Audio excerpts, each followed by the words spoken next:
चलो ठीक है। आज से अपना नया topic case 12 accounting for government grants. ये है अपना ग्रुप 1 के लिए टॉपिक। अब जो भी एएस है अपने मेजोरिटी देखो, अब एएस कौन से बाकी है अपने 12-16, ठीक है 12-16 और 2 12 गवर्नमेंट ग्रांट, 16 बोरोइंग का है, 2 इन्वेंटरी का है। ये 3 एएस है ग्रुप 1 के लिए। और उसके साथ ही साथ 18, 19 और 20 ये एएस अपने बाकी है ग्रुप 2 के लिए। इतना होगा कि we are done with the syllabus, ठीक है। तो आज के लिए अपना नया topic accounting for government grants.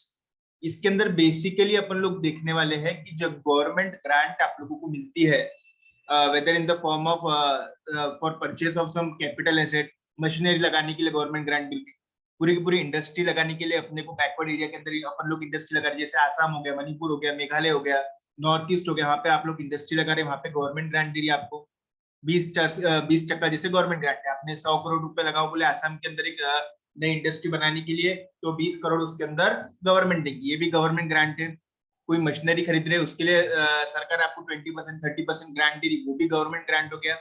कोई एक फिक्स्ड एसेट खरीदने के लिए, या फिर कोई की पूरी इंडस्ट्री बनाने के लिए, या फिर ऐसा हो सकता है कि आप इतना इतना पर्टिकुलर लेवल का सेल करेंगे तो गवर्नमेंट कुछ इंसेंटिव सब्सिडी वैसा कुछ देने वाली है। तो इस तरीके से क्या रहता बताया कि ये सब क्या हो गया, ये सब गवर्नमेंट ग्रांट्स। तो गवर्नमेंट ग्रांट मतलब क्या, एक तरीके का हेल्प है, एक तरीके का असिस्टेंस है। गवर्नमेंट क्या चाहती है, जैसे अकोला हो गया, ठीक है, अकोला के अंदर सपोज किसी ने 100 बेड का हॉस्पिटल निकाला, गवर्नमेंट को पता है कि अकोला के अंदर हॉस्पिटल कम है, तो आपको गवर्नमेंट सब्सिडी देगी, ठीक है। जैसे शेगांव हो गया, वहां पे किसी ने एक बहुत बड़ा होटल बनाया, मालूम है गवर्नमेंट को कि शेगांव को डेवलप करने का है, तो उसको होटल का जरूरत है, वहाँ पे टूरिस्ट इंडस्ट्री डेवलप हो सकती है। चिखलदरा में अपना होटल निकाला, ठीक है, तो वहाँ पे गवर्नमेंट आपको ग्रांट देती है। मुंबई में होटल निकालेंगे तो आपको वहाँ पे कोई ग्रांट नहीं मिलेगा, समझ में आ रहा है, क्योंकि मुंबई में already hotel industry is well flourished. जैसे मुंबई के अंदर इंडस्ट्री डालने के लिए कभी गवर्नमेंट ग्रांट नहीं देती। आसाम, मणिपुर, मेघालय ऐसा बैकवर्ड एरिया, उड़ीसा हो गया, यहाँ पे आप अगर इंडस्ट्री डालेंगे तो आपको गवर्नमेंट ग्रांट देगी। तो गवर्नमेंट का क्या हेतु रहता है कि आप कोई ऐसे चीज को डेवलप करो जो कि डेवलप्ड नहीं है, कोई ऐसा एरिया में जाके आप डेवलपमेंट लाओ, कोई ऐसे एरिया में जाके आप इंडस्ट्री लाओ ताकि वहां पे डेवलपमेंट आवे। डेवलपमेंट के पीछे और क्या क्या चीजें आती होंगी बताओ, तो डेवलपमेंट के पीछे आता है एम्प्लॉयमेंट, रोजगारी आती है। उसके बाद में डेवलपमेंट, एक इंडस्ट्री के पीछे hundreds and thousands of allied industry आती है, उसके अंदर हजारों लोग काम करते हैं। डायरेक्ट इनडायरेक्ट तरीके से जो एम्प्लॉयमेंट क्रिएट होता है, इंडस्ट्री क्रिएट होता है, टैक्सेस मिलते हैं, डेवलपमेंट आता है, सब चीजें होता है। अपन लोग बोलते हैं यार मुंबई पुणे बहुत डेवलप्ड है, अपोलो बहुत कम डेवलप्ड है, ऐसा क्यों हो गया? बोले मुंबई पुणे में मॉल है, मुंबई पुणे में रास्ते अच्छे, मुंबई पुणे में फ्लाईओवर है, मुंबई पुणे में अच्छे मेट्रोज है, एयरपोर्ट है, इंडस्ट्री है, जॉब है, पैकेज है, एजुकेशन है, कोचिंग है, सब वहां पे ही क्यों है? यहाँ पे कुछ नहीं है क्योंकि वो चीजें डेवलप्ड है। देखो एक चीज के पीछे हजारों चीजें, जैसे एक इंडस्ट्री आई उसको देख के 10 कंपनीज आती, एक कंपनी को देख के 10 कंपनी आती, और छोटी छोटी कंपनीज डेवलप होती। कंपनी आई तो रास्ते आते, रास्ते आए तो फ्लाईओवर आते, फ्लाईओवर आए तो ट्रेन आते, ट्रेन आते तो लोग आते, लोग आते मेट्रोज आते, मॉल्स आते, दुकानें आते, कॉलेजेस आते, एजुकेशन आता, एयरपोर्ट आता, सब कुछ आता, हिल स्टेशन होता, सब कुछ डेवलप होता। समझ में आ रहा है? तो गवर्नमेंट को पता है कि यार आप एक चीज को डेवलप करेंगे तो उसके पीछे 10 चीजें अपने आप डेवलप होने चालू हो जाती है। आप समझ लो कि आप पुणे मुंबई से करीबन करीबन 50 साल पीछे चल रहे हैं आप अकोला में बैठे, क्योंकि कैसा है गवर्नमेंट को पता होगा कि आप यहाँ पे डेवलपमेंट नहीं हुआ है, मुंबई पुणे में ऑलरेडी डेवलप्ड है। तो गवर्नमेंट क्या करती है, यार अकोला जैसा एरिया हो गया, अमरावती जैसा एरिया हो गया, आसाम, मणिपुर, मेघालय, उड़ीसा, बिहार, उत्तर प्रदेश, ऐसे जैसे एरिया हो गए जहाँ पे डेवलपमेंट कम हुए भाई, वहां पे आप कुछ ना कुछ चीज करो, तो गवर्नमेंट उसके अंदर आपको सहायता देगी, गवर्नमेंट उसके अंदर आपको ग्रांट देंगी, आपको मशीनरी देंगी, इंडस्ट्री के अंदर आपको कैपिटल देंगी, सेल को लिंक्ड इंसेंटिव देंगी, सब्सिडीज देंगी, ड्यूटी ड्रॉबैक्स देंगे, एक्सपोर्ट के अंदर सब्सिडी देंगे, है ना, ड्यूटी माफ करेंगे, ये सब चीजें। तो अकाउंटिंग फॉर गवर्नमेंट ग्रांट, अब वो जो ऑर्गेनाइजेशन है जिनको ग्रांट मिली है इन the form of capital linked incentives बोलो, रेवेन्यू लिंक्ड इंसेंटिव बोलो, कोई भी तरीके की सहायता यानी हेल्प यानी गवर्नमेंट ग्रांट मिलती है, तो उसका किस तरीके से ग्रांट का अकाउंटिंग करना है वो अपन लोग देखना है। समझ में? एक रहता डोनर और एक रहता डोनी। डोनर है जो ग्रांट दे रहा है, डोनी है जो ग्रांट ले रहा है। तो यहाँ पे अपन लोग क्या देखने वाले, जिसके बुक्स में ग्रांट आ रही है, जो ऑर्गेनाइजेशन को ग्रांट मिल रही है, उन्होंने किस तरीके से इसका अकाउंटिंग करना चाहिए आप लोगों ने देखना चाहिए। ठीक है, मैंने एस 5 के अंदर डिस्कस किया था extraordinary items, ordinary items, exceptional items. Grant किस में आएंगी बताओ तो, ऑर्डिनरी है, एक्सेप्शनल है कि एक्स्ट्राऑर्डिनरी है? Yes anybody? ग्रांट किस में आएंगी? साक्षी Sisodia, whether it is an ordinary, exceptional, Sir, it may be exceptional or extraordinary. It may be exceptional और एक्स्ट्राऑर्डिनरी नहीं, एक बोलो कोई भी आप, एक बोलो, मे भी नहीं रहता, एक बोलो, इट शैल बी बोलो, क्या रहना चाहिए बोलो, सोच के बोलो, समझ लो।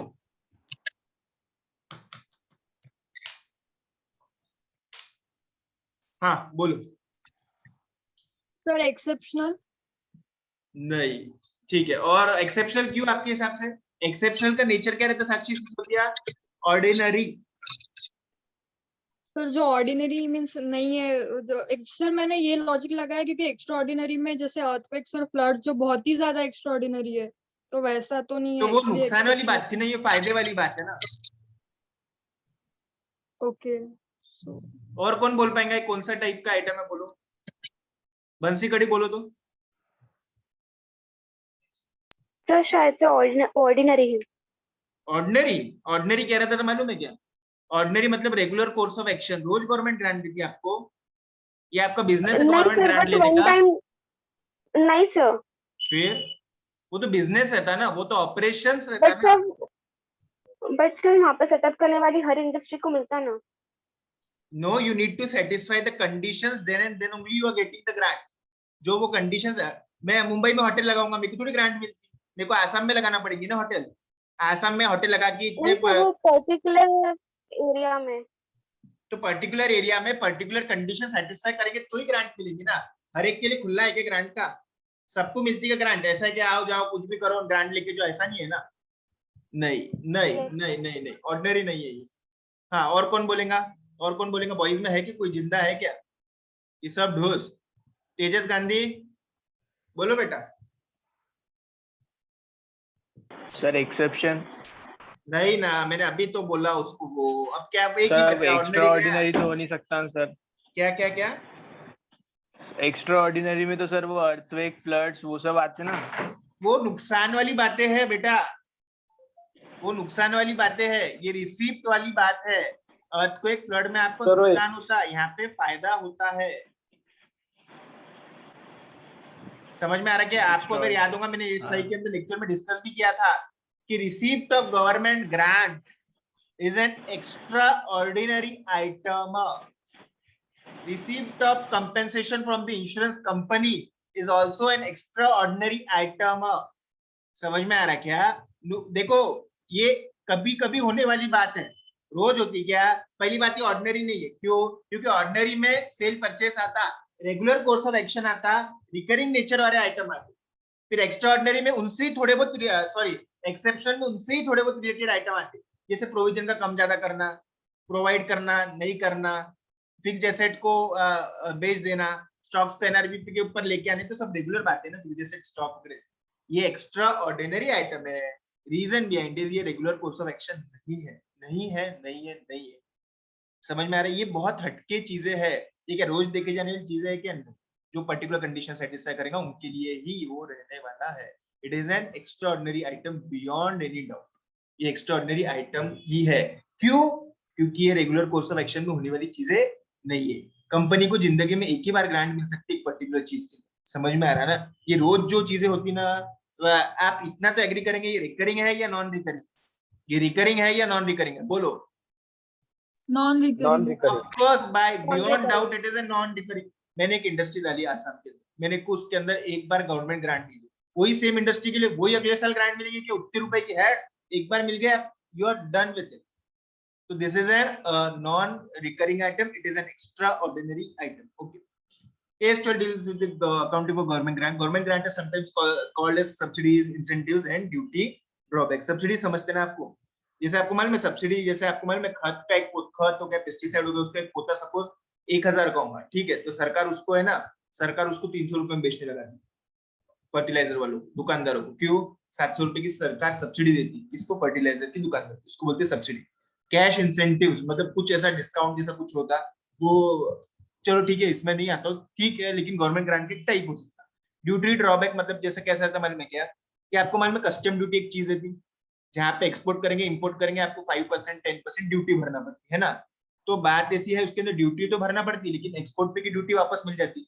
जो ड्यूटी वापस मिल जाती, टैक्स वापस मिल जाता, उसको अपन बोलते ड्यूटी ड्रॉबैक। एक्सपोर्ट पे की ड्यूटी क्यों वापस मिलती होंगी और इंपोर्ट पे की क्यों नहीं मिलती, बताओ। सुशांत है ना, सुशांत बोलो तो। एक्सपोर्ट पे की ड्यूटी वापस मिल जाती है, उसको बोलते हैं ड्यूटी ड्रॉबैक। इंपोर्ट पे की ड्यूटी वापस नहीं मिलती, ऐसा क्यों?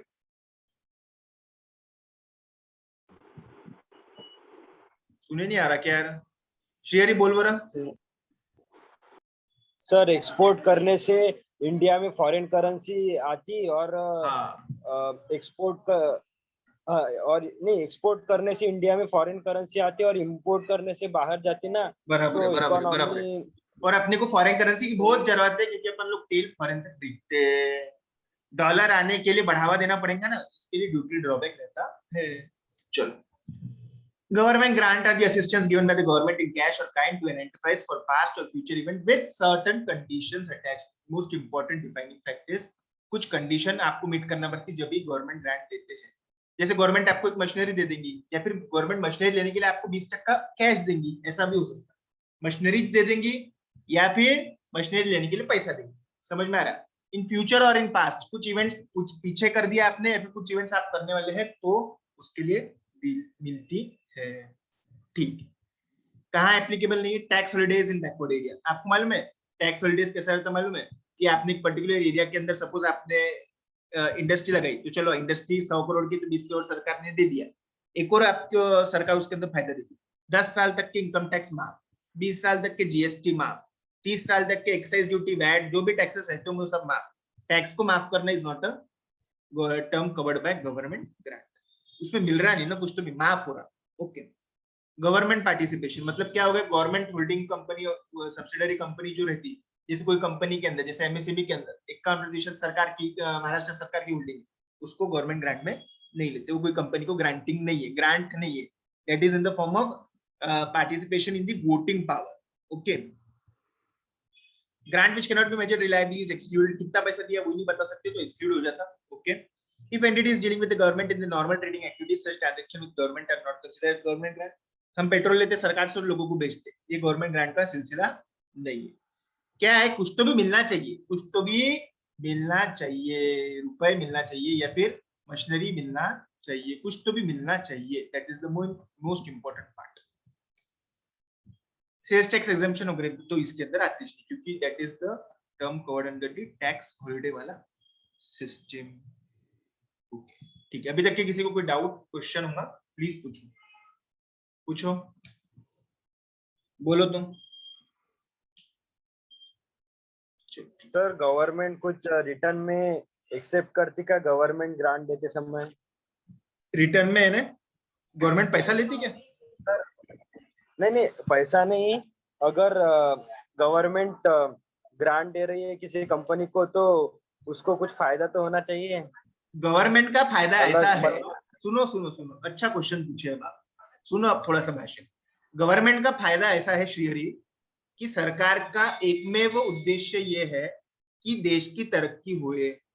देश की तरक्की होने के लिए देशवासियों की तरक्की होना जरूरी है। Development is the foremost initiative, foremost objective of any country and it's leader.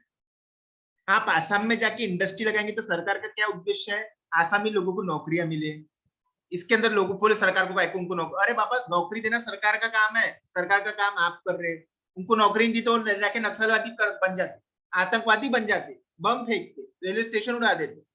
समझ में आ रहा? नौकरियां देना, डेवलपमेंट लाना, ये सब आप कर रहे हैं, सरकार का काम। तो सरकार को तो अच्छा ही अच्छा है। समझ में आ रहा है ना? नौकरियां देना सरकार का काम है। अगर लोग रिकामे हो गए तो चोरी करते, चकारी करते, टाइम पास करते, मोबाइल में पबजी खेलते, ये सब से लोगों को हटाना है। उनको हाथों में पैसे देना है, उनकी तरक्की कराना है। समझ में आ रहा है? जीडीपी बढ़ाना है। ये सब चीजें अलाइड हो गई। अगर आप वहां पे इंडस्ट्री लगा रहे तो ये सब चीजें अपने आप होने लग जाती। टैक्सेस मिलते हैं, वो सब भी तो ठीक है। झालं का शेअरी? समजलं का? Yes sir, yes sir. Okay okay okay, चलो। Timing of recognition of government grant, timing of recognition बहुत important. And government grant should be recognized only when there is reasonable assurance कि आपको मालूम होना चाहिए कि आपको मिलने ही वाला है क्या। जी government grant. Enterprise has to comply with the condition. Of course, every grant comes with a condition attached. कि आपने अगर ये ग्रांट लिया और इंडस्ट्री चालू करी तो कम से कम 20 साल आप इंडस्ट्री बंद नहीं कर सकते। आपने ये ग्रांट लिया और इंडस्ट्री चालू करी तो कम से कम 1000 एम्प्लॉय आपको रखना ही पड़ेंगे। आपने ग्रांट लिया और ये मशीनरी ग्रांट के ऊपर ली तो ये मशीनरी को आप बेच नहीं सकते, समझ में आ रहा है ना, डेप्रिसिएशन नहीं क्लेम कर सकते एंड सो ऑन चीजें रहती है। तो condition should be complied with. Where such benefit has been earned by the enterprise, it is reasonably certain that the ultimate collection will be made. मतलब क्या हो गया कि ultimately you should have a virtual certainty. क्या बोल रहा हूँ, virtual certainty होना मांगता कि आपको ग्रांट मिलने ही वाली है। Receipt of grant is not a conclusive evidence that a condition attached to the grant has been or will be fulfilled. कैसा है, ग्रांट मिल गई तो कंडीशन अटैच फुलफिल हो गई, ऐसा है क्या? नहीं, ग्रांट मिलने के बाद में कंडीशन आपको फुलफिल करना पड़ती है। सपोज एक ग्रांट मिली थी आपको इंडस्ट्री के लिए, 20 करोड़ की ग्रांट मिली थी, ठीक है, इंडस्ट्री लगाई आपने कहा आसाम में इंडस्ट्री लगाई, 20 करोड़ का आपको गवर्नमेंट ने ग्रांट दिए भी है। आपको इसके अंदर ऐसा कंडीशन अटैच है कि आपको कम से कम 20 साल इंडस्ट्री चलाना ही है। सपोज आपने 20 साल इंडस्ट्री चलाई नहीं तो क्या होता होगा बताओ तो? What would happen if the condition attached to the grants have not been fulfilled by the enterprise? What can happen? बोलो बोलो क्या लगता है? ग्रांट का रिफंड ले लेंगे, ग्रांट क्या बोल रिफंड रहे? ले लेंगे। ग्रांट को Grant यस refund वापस करना पड़ेगा, ग्रांट को रिफंड करना पड़ेगा, ग्रांट को सरकार को दे देना पड़ेगा। इसका मतलब क्या है कि दो बातें हैं। एक तो रिकॉग्निशन क्राइटेरिया क्या है यहाँ पे कि आपके पास में रीजनेबल एश्योरेंस होना है कि आप कंडीशंस आप पूरी करेंगे, और दूसरी बात आपको ग्रांट मिलेंगी। क्या है दो रिकॉग्निशन क्राइटेरिया ग्रांट के लिए, AS12 के लिए? कब आपने ग्रांट अपने बुक्स में रिकॉग्नाइज करना चाहिए? कंडीशन नंबर 1, जो ग्रांट से रिलेटेड कंडीशन है उसको आप फुलफिल कर पाएंगे। दूसरी बात, ग्रांट आपको मिलने वाली है, इसकी वर्चुअल सर्टेनिटी है। Getting my point? There are 2 recognition criteria in AS12। First one is कि आप उसकी कंडीशन सेटिस्फाई करेंगे। मुझे लगता है कि यार मैं 20 साल नहीं चला पाऊंगा इंडस्ट्री को, मुझे 20 करोड़ मिल रहे लेकिन मैं 20 साल नहीं चला पाऊंगा, तो ये मैंने गवर्नमेंट ग्रांट करके अकाउंट फॉर नहीं करना चाहिए। मतलब दोनों बातें आप लोगों को देखना है, एक तो कंडीशन आप पूरी कर पाएंगे और दो तो ग्रांट आपको मिलने ही वाली है। ठीक है, तो दो रिकॉग्निशन क्राइटेरिया है, एक तो कंडीशन फुली फुलफिल करेंगे और दूसरा तो ग्रांट आपको मिलने वाली है। ये दोनों कंडीशन जब फुलफिल हो जाएंगे ना, तब और तभी आप लोगों ने गवर्नमेंट ग्रांट को रिकॉग्नाइज करना चाहिए। सन्मय खंडेलवाल, बोलो तो क्या रिकॉग्निशन क्राइटेरिया की दो कंडीशन दिए भी है? बोलो सन्मय, बोलो। सुने आ रहा क्या सन्मय? नहीं। Yes sir. हाँ हाँ बोलो बोलो। सर कम से कम 20 साल तक के उसने ये करना चाहिए फॉलो, मतलब 20 साल तक के जिसके लिए अपने को ग्रांट मिला। अरे 20 साल वो मेरा continue करना एग्जांपल चाहिए। है, वो रिकॉग्निशन क्राइटेरिया में थोड़ी 30 दिए हुआ है, कोई रिकॉग्निशन क्राइटेरिया में से साल दिए हुए रहते हैं क्या? सर वो फिर कंडीशन से कंप्लाई करना चाहिए ग्रांट से रिलेटेड। और सेकंड सर सर्टन होना चाहिए कि ग्रांट रिसीव होंगी। हाँ, वर्चुअल सर्टेनिटी होना चाहिए कि ग्रांट मिलने ही वाली है। गीता, क्या है रिकॉग्निशन क्राइटेरिया बोल दो AS12 का? Yes sir. बोलो। सर वर्चुअल सर्टेनिटी होनी चाहिए और कंप्लाई विद रीजनेबल एश्योरेंस के कंडीशन से कंप्लाई होना चाहिए। वर्चुअल सर्टेनिटी होना चाहिए कि ग्रांट मिलने ही वाली है, और सेकंड क्या बोला आपने? रीजनेबल एश्योरेंस के कंडीशन से कंप्लाई होना चाहिए। नहीं कंप्लाई नहीं विद नहीं नहीं नहीं नहीं, कि ग्रांट से अटैच जो कंडीशंस है उसको आप फुलफिल करेंगे, इसका रीजनेबल एश्योरेंस रहना चाहिए। ओके, और कौन बोलेगा? कौन बहुत अच्छे से बोल पाएगा रिकॉग्निशन क्राइटेरिया क्या है? प्रांजलि बोलो।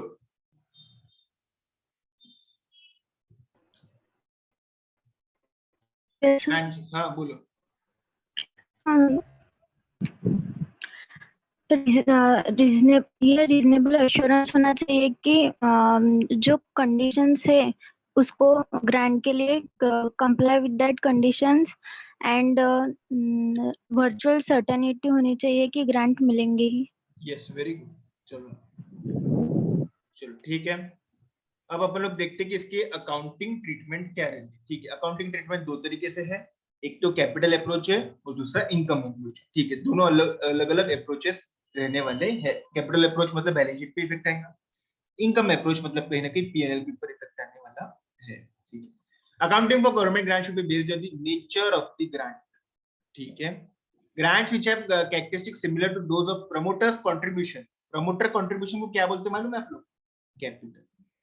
जो कैपिटल नेचर की ग्रांट है, कैपिटल नेचर की ग्रांट है, should be treated as a part of shareholders fund, मतलब उसको कैपिटल करके ट्रीट करना चाहिए। जैसे जो लोग बिजनेस में पैसा लगाते हैं उनको क्या बोलते हैं? प्रमोटर का कंट्रीब्यूशन। मैंने बिजनेस चालू किया, ठीक है, और उसका मैं अभी चालू करा, प्रमोटर्स कंट्रीब्यूशन उसको बोला जाता है। मैंने बिजनेस के अंदर 1 लाख रुपए लगाए, ये 1 लाख रुपए को क्या बोला जाएगा? Promoters contribution. इनकम अप्रोच में भी more appropriate in case of other grant. उसके अलावा अगर कोई ग्रांट है कैपिटल अप्रोच के अलावा, मतलब कैपिटल शेयरिंग के अलावा, प्रमोटर कंट्रीब्यूशन के अलावा, तुमको इनकम अप्रोच में ट्रीट करना चाहिए। सर ये दो अप्रोच क्या है? अपन लोग अब वही देखने वाले। दो तरीके से ग्रांट का ट्रीटमेंट होता है। एक तो प्रमोटर्स कंट्रीब्यूशन मतलब कैपिटल करके ट्रीट किया जाता, समझ में आ रहा? दूसरा कैसा है? हर साल पीएनएल के अंदर ट्रीट किया जाएगा उसका। मतलब क्या हो गया? देखो सिंपल में बताता कि जैसे ना 1 लाख रुपए की एक मशीनरी, कितने की है? 1 लाख रुपए की मशीनरी, ठीक है, उसके अंदर है ना 0.30 लाख आपको सरकार ने दी। तो इसके अंदर मैं क्या करता मालूम है क्या? कि मेरे लिए जो मशीनरी है, मेरे बुक्स के अंदर मैं मशीनरी कितने की लेता मालूम है क्या? 0.70 लाख की ही मशीनरी लेता हूँ। ये क्या है? 0.30 क्या है? Government grant. ये क्या है? उसका कैश प्राइस। 1 लाख की मशीनरी थी, कैश में मिलती थी, सरकार ने 30,000 दिए, तो मेरे लिए प्राइस कितनी हो गई? 0.70, मतलब मैंने फिक्स्ड एसेट को क्रेडिट कर दिया। समझ में आ रहा है ना आपको? इफेक्ट समझ गया कि इसका, कि मैं फिक्स्ड एसेट में से कम कर, हो गई एक बात। दूसरा ये क्या हो गया? ये मैंने बताया आपको कैपिटल नेचर वाले ग्रांट पे क्या करना चाहिए। और दूसरी बात क्या है मालूम है? कि इनकम अप्रोच मतलब क्या? 30,000 रुपए पीएनएल को क्रेडिट करो। समझ में आ रहा है? एक तो फिक्स्ड एसेट में से कम करो, या फिर 30,000 रुपए पीएनएल को क्रेडिट करो। समझे कि आप लोग कि क्या बोला मैंने? कि ये जो है आपने इसको कैपिटल एसेट में से कम किया, फिक्स्ड एसेट में से कम किया, और दूसरा जो है आपने उसको पीएनएल के अंदर ट्रीट किया। तो एक का जो कैपिटल अप्रोच अपन डिटेल में देखने वाले, एक है बैलेंस शीट के अंदर उसका ट्रीटमेंट, और दूसरा है पीएनएल के अंदर उसका ट्रीटमेंट। एक का ट्रीटमेंट बैलेंस शीट में, दूसरे का ट्रीटमेंट पीएनएल के अंदर। एक का ट्रीटमेंट बैलेंस शीट में, दूसरे का ट्रीटमेंट पीएनएल के अंदर। ठीक है, ये पूरा जो दिया हुआ है ना, अपन बिल्कुल अभी बाद में डिस्कस करेंगे, अभी बिल्कुल एकदम डिटेल में नहीं जाते, धीरे धीरे एक एक कंसेप्ट को हाथ लगाएंगे। पहले अपन लोग क्या देखते हैं कि ग्रांट का कैसे आप लोगों ने ट्रीटमेंट करना चाहिए। समझ में आ रहा क्या? पहले अपन लोग एक देखते हैं कि ग्रांट का किस तरीके से ट्रीटमेंट होगा। और पहला टाइप कौन सा है उसके अंदर? कि आप उसको फिक्स्ड एसेट में से ग्रांट के वैल्यू को कम करने वाले। जैसा मैंने अभी आपको बताया कि 1 लाख रुपए का आपका एसेट है, 30,000 रुपए का गवर्नमेंट ग्रांट है, तो आपके लिए एसेट कितने का हो गया? 70,000 रुपए। समझ में आया? तो मैंने क्या करूंगा, यहाँ पे मेरे को ग्रांट मिली और मैंने वो ग्रांट किसको क्रेडिट कर दिया? Fixed asset. समझ में आ रहा क्या? मतलब पहला टाइप जो अपन आज लोग देख रहे हैं वो है जहां पे ग्रांट का वैल्यू आप लोग एसेट में से कम कर रहे हैं। आप ग्रांट का वैल्यू एसेट में से कम कर रहे हैं। Getting my point? की ग्रांट के वैल्यू को एसेट में से कम करने का है पहला टाइप ऑफ अपन लोग देख रहे हैं। ठीक है, चलो कुछ पैसे मिले आपको, मॉनेटरी ग्रांट की बात चल रही, ठीक है, मॉनेटरी ग्रांट मतलब पैसा मिल रहा है, ठीक है, आप you are getting the money. एकदम सिंपल है, देखो कैसा करने का। Grant is shown as a deduction from the value of the asset. Grant is shown as a deduction from the value of asset. मैंने बताया आपको 1 लाख रुपए का एसेट है, 30,000 की ग्रांट है, 30,000 के ग्रांट को आपने एसेट में से कम कर दिया। अब जो डेप्रिसिएशन है और आपकी बुक्स में जो वैल्यू दिखने वाली है वो एसेट कितनी रहेंगी? 0.70 रहेंगी कि 1 लाख रहेंगी? बताओ आपके लिए एसेट 1 लाख का हो गया कि 70,000 का हो गया? बोलो बुक्स में कितने का दिखेगा एसेट? बोलो जल्दी, कौन बोलेगा?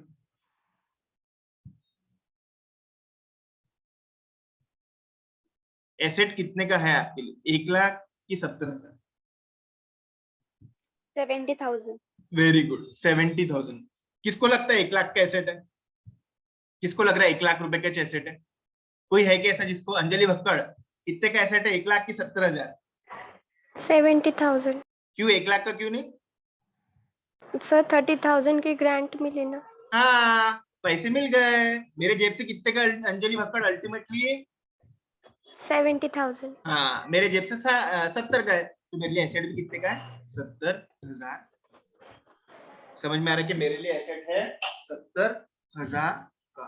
तो मेरे लिए एसेट 70,000 का अगर है तो मैंने उसको, अच्छा फिर अब मैं डेप्रिसिएशन 70,000 पे करूँ कि 1 लाख पे करूँ, बोलो डेप्रिसिएशन कितने पे होगा, 70 पे कि 1 लाख पे? 70,000 पे। ऑफ कोर्स डेप्रिसिएशन भी 70 पे ही होने वाला है। समझ में आ रहा? हाँ। Grant is shown as reduction from the value of asset.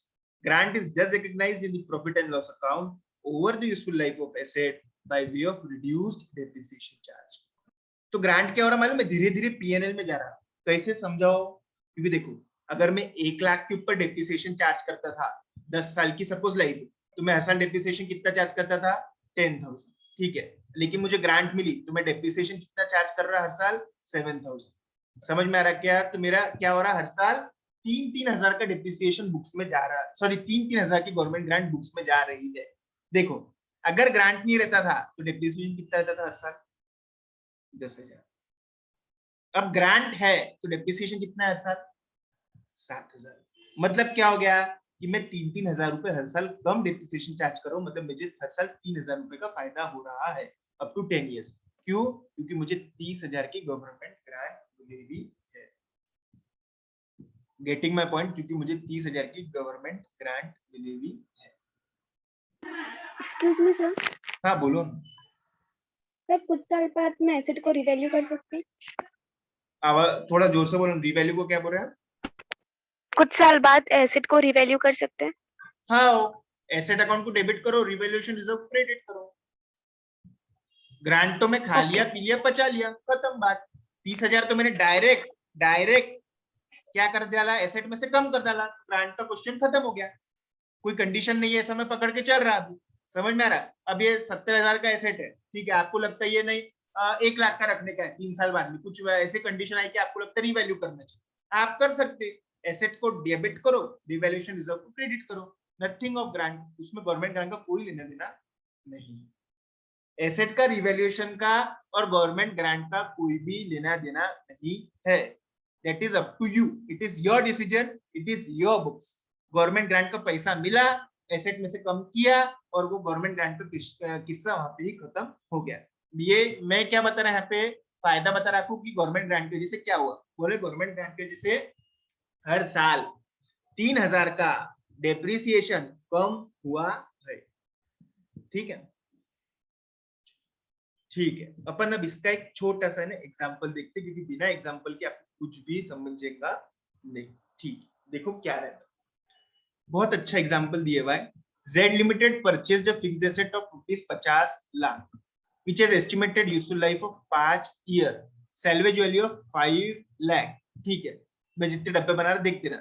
Purchase of asset government grant is for 10 lakh. मुझे परचेज करते से गवर्नमेंट का ग्रांट मिल गया 10 लाख रुपए का।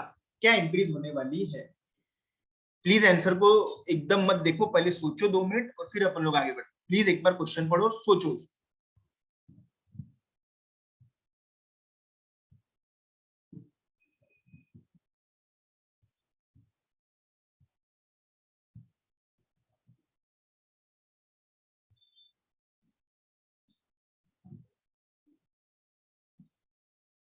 ठीक है, क्वेश्चन पढ़ लिया सभी लोगों ने? ओके। क्या डिप्रिशिएट करना है? 50 लाख रुपए का आपका एसेट है ना, इसको आपको ओवर द ईयर डिप्रिशिएट करने का है। पहली बात, आराम से परचेस ऑफ फिक्स्ड एसेट की entry by fixed asset account debit to bank account credit. 50 lakh 50 lakh, आराम से। गवर्नमेंट ग्रांट अभी तक आया नहीं, पहले परचेस करो, बाद में ग्रांट मिलने वाला है, क्योंकि on purchase of asset government grant, purchase करने के बाद में ग्रांट मिली। बैंक अकाउंट को डेबिट करो, बैंक अकाउंट को डेबिट करो और फिक्स्ड एसेट अकाउंट को क्रेडिट करो। 10 lakh 10 lakh being the government grant receive. इसमें एक अल्टरनेटिव सोर्स ऑफ एंट्री ऐसे हो सकती है by bank account to government grant, ठीक है, और by government grant to fixed asset, ऐसा भी अल्टरनेटिव कोर्स ऑफ एक्शन हो सकता है। समझ में आ रहा? ठीक है। अब बात ऐसी है, तुम्हारे लिए एसेट कितने का हो गया? 50 लाख का कैश, 10 लाख का जीजी गवर्नमेंट ग्रांट, कितना बचा? 40 लाख। समझ में आ गया? ये क्या था? 50 लाख का कैश प्राइस, 10 लाख का गवर्नमेंट ग्रांट, 40 लाख का आपका बचे हुआ वैल्यू। 40 लाख में से सैल्वेज वैल्यू कितना है? 5 लाख, बचे आपके 35 लाख। 35 लाख को कितने साल चलाने का है आपको? 5 साल। तो कितना आ गया डेप्रिसिएशन हर ईयर? 7 lakh per annum. ठीक है क्या? By depreciation to fixed asset और by PNL to depreciation, depreciation transfer to profit. समझे क्या आप लोग? किसी को कोई प्रॉब्लम इसमें? हाँ सर। बोलो, किसी को कोई प्रॉब्लम है इसमें? सिंपल है, पहले एसेट खरीदो फिर ग्रांट ले लो। सर ग्रांट बैंक में क्या हो, चेक के थ्रू कैश थोड़ी मिलता। हाँ, फिर डेप्रिसिएशन निकालो। डेप्रिसिएशन निकालते समय cash price minus government grant 40 का ही है। अपने बुक में मशीनरी कितने का दिखने वाला है बताओ? Before depreciation, before depreciation machinery कितने का दिखने वाला है? 40 लाख। ऑफ कोर्स 40 लाख का। कोई है कि जिसको अभी भी लगता 50 लाख की मशीनरी है? 50 की नहीं रह सकती। क्यों? क्योंकि 10 का तो ग्रांट मिला ना। ठीक है। और 7 लाख का आपका डेप्री, हर साल डेप्रिसिएशन है। डेप्रिसिएशन की सादी entry by depre to fixed asset. Getting my point? किसी को कोई डाउट इसमें? प्लीज क्वेश्चन देखो, डाउट पूछो। सर गवर्नमेंट ग्रांट हम अलग से नहीं दिखा सकते क्या? हाँ कर सकते, उसकी एक एंट्री। क्या करते बताओ? मैं रुक जाओ बता देता। बता सकते, कोई ऐसा प्रॉब्लम नहीं है उसमें। आप लोग अलग अलग भी कर सकते हैं। लोग कैसा है, कंबाइन एंट्री करने का चलन बढ़ गया हुआ है। 4 एंट्री मिला के लोग एक एंट्री कर। तो करना है तो करो, जैसा करना है करो। बाय बैंक टू जीजी, जीजी है ना गवर्नमेंट ग्रांट, और बाय जीजी टू फिक्स्ड एसेट। ऐसी भी एंट्री आप लोग कर सकते हो। कितना वैल्यू यहाँ पे?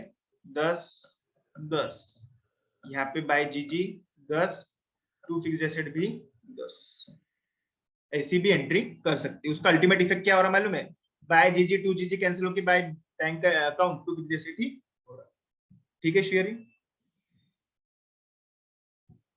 सर फिर जीजी मतलब गवर्नमेंट ग्रांट लाइबिलिटी साइड में दिखेगा ना? कहाँ? क्यों? कैसे? टू जीजी सर, बाय जीजी डेबिट क्रेडिट हो गया ना। सर वो रिवेन्यू एज रिवेन्यू पकड़ना क्या? अरे मैं कौन सा क्वेश्चन ले रहा है? आप कौन सा क्वेश्चन देख रहे हैं? मैं ये क्वेश्चन ले रहा, आप आगे क्यों जा रहे हैं? रुको तो सही। मैंने क्या बोला? Government grant is treated as a deduction from the fixed asset. ये मैं टाइप ले रहा। अभी रुको तो सही, आगे मत जाओ ना। क्या पूरे क्वेश्चन सॉल्व कर देते क्या? अभी रुको ना। हाँ, इसके अंदर किसी को डाउट? बोलो।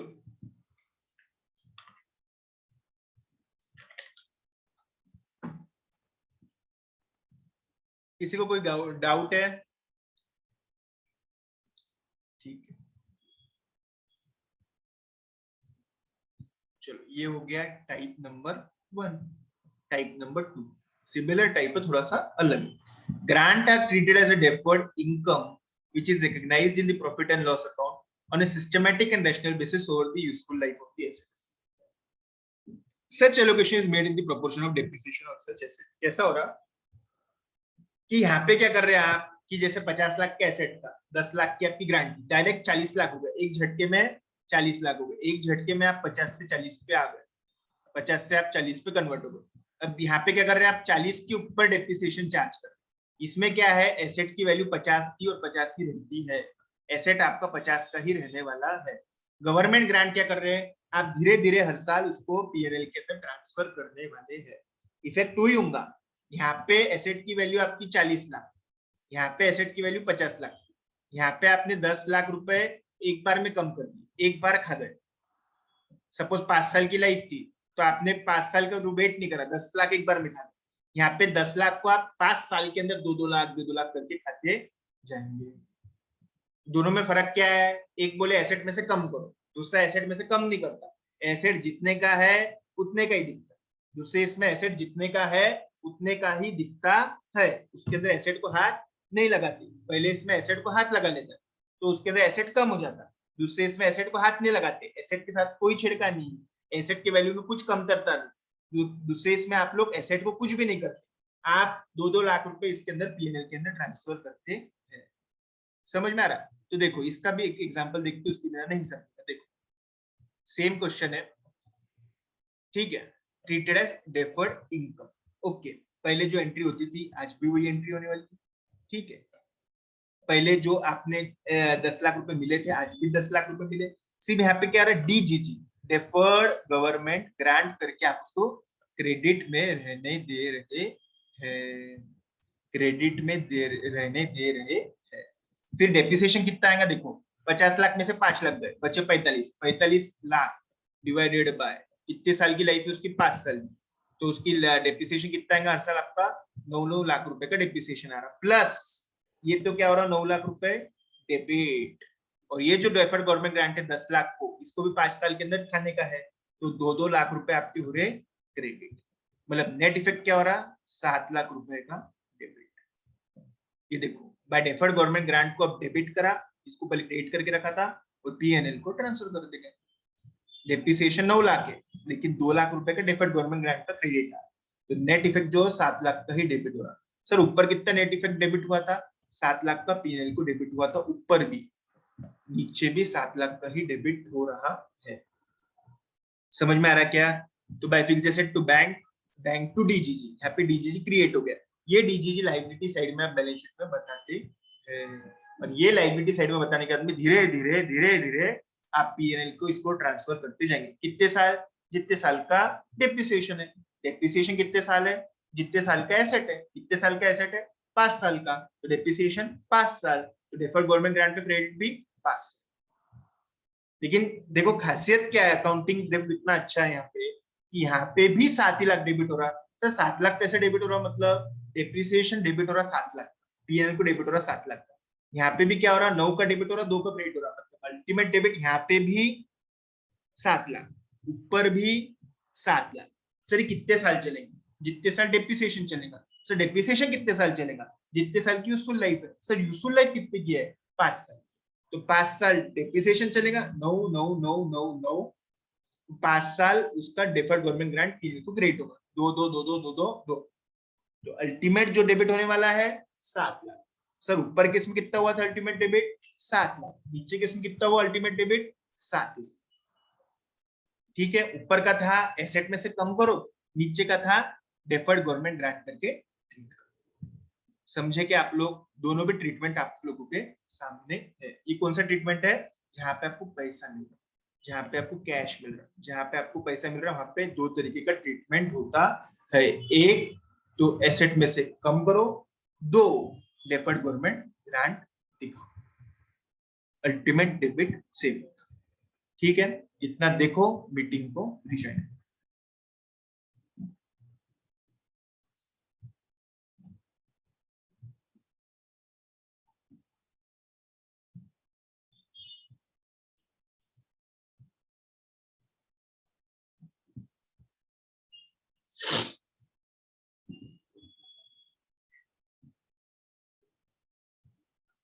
दो ही तरीके हैं,